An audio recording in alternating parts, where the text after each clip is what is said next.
1 अक्टूबर 2020 से भारत में 10 बड़े बदलाव होने जा रहे हैं। इन बदलावों का आपकी जिंदगी पर सीधा असर पड़ेगा। इन नए नियमों से एक और जहां आपको राहत मिलेगी तो वहीं दूसरी ओर जेब पर भी अतिरिक्त बोझ डालेगा। ये नियम क्रेडिट और debit card, health insurance, Ujjwala scheme, motor वाहन, इन सभी चीजों से जुड़े हुए हैं। आइए जानते हैं इन 10 नियमों के बारे में। पहला नियम, फ्री नहीं मिलेगा एलपीजी कनेक्शन।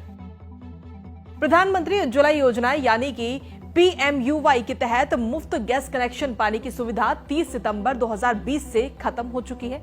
केंद्रीय मंत्रिमंडल ने PMUY के तहत मुफ्त रसोई गैस सिलेंडर का लाभ उठाने के लिए सितंबर के अंत तक एक्सटेंशन को मंजूरी दी थी। दूसरा नियम, हेल्थ इंश्योरेंस पॉलिसी में बदलाव। हेल्थ इंश्योरेंस पॉलिसी के नए नियम लागू होंगे। बीमा नियामक IRDA के नियमों के तहत हेल्थ इंश्योरेंस पॉलिसी में बड़ा बदलाव होने वाला है। 1 अक्टूबर से कवर के दायरे में 17 स्थायी बीमारियां आएंगी। इसके अलावा हेल्थ इंश्योरेंस पॉलिसी के नए नियमों में प्रीमियम भी बढ़ सकता है। तीसरा नियम, सरसों तेल में कोई और कुकिंग ऑयल मिलाने पर रोक। सरसों तेल में कोई और कुकिंग ऑयल मिलाने पर अब रोक लगा दी गई है। खाद्य नियामक FSSAI ने 1 अक्टूबर से सरसों तेल में किसी भी अन्य कुकिंग ऑयल के मिलाने पर यह रोक लगाई है। चौथा नियम, टीवी खरीदना होगा महंगा। अब आपके लिए टीवी खरीदना महंगा हो सकता है। दरअसल 1 अक्टूबर से टीवी की मैन्युफैक्चरिंग में इस्तेमाल होने वाले ओपन सेल पैनल पर 5% आयात शुल्क लगेगा। दरअसल इस पर 1 साल से छूट दी जा रही थी जो 30 सितंबर को खत्म हो चुकी है, जिसको लेकर सरकार ने कहा है कि इसे अब बढ़ाया नहीं जाएगा। पांचवा नियम, क्रेडिट और डेबिट कार्ड पर RBI के नए नियम। भारतीय रिजर्व बैंक ने डेबिट और क्रेडिट कार्ड से सुरक्षित ट्रांजैक्शन के लिए नए दिशा निर्देश जारी किए हैं। ये बदलाव 1 अक्टूबर 2020 से लागू हैं। इन नए नियमों के अनुसार कार्ड यूजर अब अंतर्राष्ट्रीय लेन देन, ऑनलाइन लेन देन के साथ कॉन्टैक्ट लेस कार्ड ट्रांजैक्शन के लिए ऑप्ट इन या ऑप्ट आउट सर्विस, खर्च की सीमा इत्यादि को रजिस्टर्ड कराने में अब समर्थ होंगे। छठा नियम, बतानी होगी मिठाई की एक्सपायरी डेट।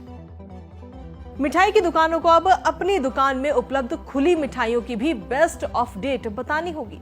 खाद्य नियामक FSSAI ने मिठाई दुकानदारों को 1 अक्टूबर से इस नियम का पालन करने के निर्देश दिए हैं। सातवां नियम, फॉरेन फंड ट्रांसफर पर 5% टैक्स।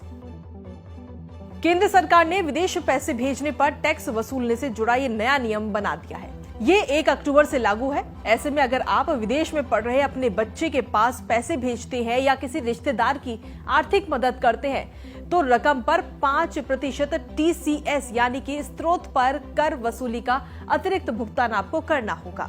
फाइनेंस एक्ट 2020 के मुताबिक भारतीय रिजर्व बैंक की लिबरलाइज्ड रेमिटेंस स्कीम के तहत विदेश पैसे भेजने वाले व्यक्ति को TCS देना पड़ता है। आठवां नियम, स्रोत पर कर संग्रह की नई व्यवस्था। इनकम टैक्स डिपार्टमेंट TCS के प्रावधान को लेकर दिशा निर्देश जारी किए हैं। ये 1 अक्टूबर से लागू हैं और इसके तहत ई-कॉमर्स ऑपरेटरों को वस्तु एवं सेवाओं की बिक्री पर 1% की दर से टैक्स लेना है। नौवां नियम, DL और RC जैसे दस्तावेजों के लिए फिजिकल वेरिफिकेशन नहीं। ड्राइविंग करते समय RC और ड्राइविंग लाइसेंस जैसे दस्तावेजों की अब हार्ड कॉपी रखने की टेंशन खत्म हो चुकी है। अब आप वाहन से जुड़े इन दस्तावेजों की मान्य सॉफ्ट कॉपी के साथ ही वाहन चला सकते हैं। और सड़क परिवहन और राजमार्ग मंत्रालय ने मोटर वाहन नियम 1989 में किए गए ऐसे तमाम संशोधनों के बारे में नोटिफिकेशन जारी किया है जो 1 अक्टूबर से लागू हो गए हैं। इस नियम से लोगों को काफी सुविधा होगी। अब पोर्टल के जरिए वाहन संबंधी दस्तावेजों और ई-चालान का रखरखाव किया जा सकेगा। इसके अलावा नए नियमों के तहत ड्राइविंग लाइसेंस बनवाने के लिए भी आपको ज्यादा दस्तावेजों की जरूरत नहीं पड़ेगी। 10वां नियम, केवल रूट नेविगेशन के लिए मोबाइल फोन। मोटर वाहन नियम 1989 में किए गए संशोधनों के अनुसार अब आप रूट नेविगेशन के लिए मोबाइल का इस्तेमाल इस कारण से कर पाएंगे कि ये वाहन चलाते समय ड्राइवर की अटेंशन को डिस्टर्ब नहीं करेगा। तो ये थे 10 नियम जो 1 अक्टूबर से बदल चुके हैं। इस वीडियो को शेयर जरूर करें जिससे सभी लोगों को इन 10 नियमों के बारे में जानकारी मिले। बदले हुए इन 10 नियमों को लेकर आपकी क्या कुछ राय है, हमें कमेंट करके जरूर बताइए। हमसे जुड़े रहने के लिए हमारे YouTube चैनल को सब्सक्राइब करें और नई वीडियो की नोटिफिकेशन के लिए बेल आइकॉन को दबाएं।